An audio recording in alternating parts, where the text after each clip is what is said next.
السلام عليكم خوتي خواتاتي، كي دايرين؟ لاباس عليكم؟ كنتمنىكم تكونوا على خير وبخير وفي اتم الصحه والعافيه يا رب. نهار جديد وفيديو جديد على القناه. كيف ما كنوعدكم دائما جبت لكم الجديد ديال الموديلات ديال الجلابه لسنه 2024 باخر مدارجين على الموضه.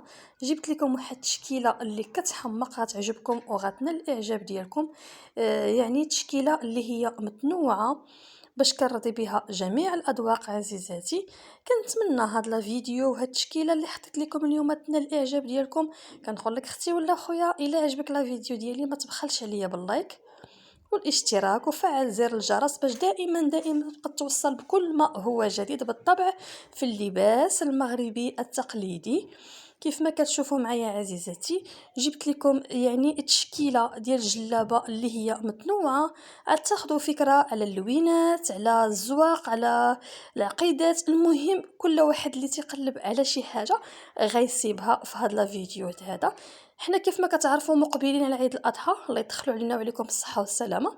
كي اللي يبغي يخيط جليلبه ولا شي حاجه، انا حطيت لكم هاد التشكيله كيف ما كتشوفوا معايا عزيزاتي، اللي تستافدوا منها وتاخذوا منها فكره، لا من ناحيه ديال الثوب لا من ناحيه ديال الخياطه. كيف ما كتشوفوا معايا يعني هادو موديلات بالطبع للاستفاده. وكنقول لكم ما تبخلوش عليا بشي تعليق يكون زوين بحالكم، وما تنسونيش من البصيمات باش هذا الفيديو يوصل لاعلى مشاهده.